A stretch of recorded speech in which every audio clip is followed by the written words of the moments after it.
Well, we're back for today's Breakfast Bite on Pure 24/7 Radio. I'm Nathan Thomas, and I'm joined again by a guest from Open Cloud Group. It's Ray. Hello, Ray. Hello. Hi, it's great to see you again. How you doing? Doing good, thank you. Awesome. It's wonderful to see you again. And I love the thought you brought us last time on the idea of the tabernacle and this incredible connection between the 60 people in Jesus' ancestry. And ancestry is an important thing. We love looking into our genealogy and our lineage and finding out where we come from. And, that is fascinating.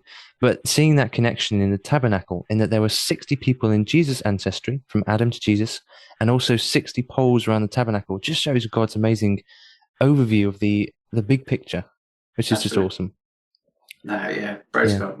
Yeah. And so what is our thought for today? So my thought was in Proverbs chapter 29, verse 18. It says, where there is no prophetic vision, the people cast off restraint, but blessed is he who keeps the law. And I've been thinking about this a lot because one thing that we see time and time again is lack of vision. Right, especially in business, what we're doing, we're really kind of pushing the idea of kingdom business. Because one thing we've noticed is that people are very capable and have done for a very long time of compartmentalizing God in their world. That Sunday is where they do God stuff, and that's where I'm a Christian. And then Monday to Friday, you can be whoever you want. But that's what we want to break down, and that's really what we want to see people shift in their world, which means that when you are Christian or when you have a business, and if the business is owned by a Christian, then that business should be a Christian business.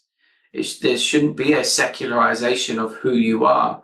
Now, you may provide a secular service, but there shouldn't be a secularization of who you are. As a child of God, you have a responsibility to be a child of God in the workplace. And so we would really want to kind of break down and journey with people what that looks like and how to develop that in their business life. And so this thought of prophetic vision or the need for vision really kind of hit my heart, because one of the things that I see, well, for example, vision is what you see, right? It's how we view the world. But prophetic vision is what God sees. It's how God sees the world.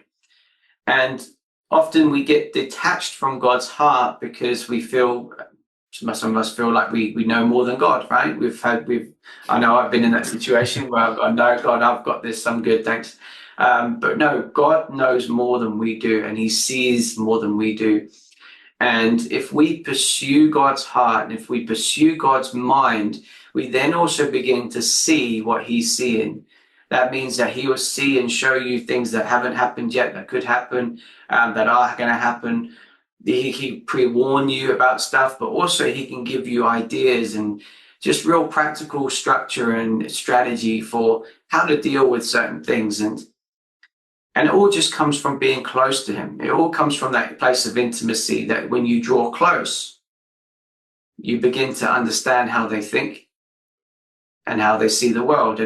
And I really want to encourage people today, draw close to God again. If you feel you've stepped away and you feel like you're lacking in vision, lacking in imagination, or lacking in creativity with whatever you're doing, whether it's business or not, draw close to God again, because God is able to share his heart with you and his mind with you, and he can show you what he's seeing. So then we can begin to see the same thing.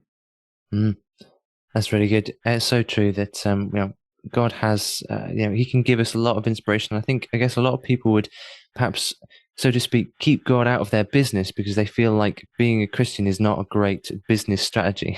Mm. But as you say, God obviously helps us in every aspect of life, not just at church. God isn't just restricted. He doesn't restrict himself to church. He's in everything, and he can be in everything if we are willing to let him, isn't he? That's it. Good. Church was made for God. God was not made for the church. Ah, I love that. That is definitely true, and we need to be careful that we don't let that switch around, become the opposite. That's Because, yeah, well, brilliant. Thank you so much, Ray. It's been a pleasure as always. Hope you have a great day. Bless you. Thank you. See you soon.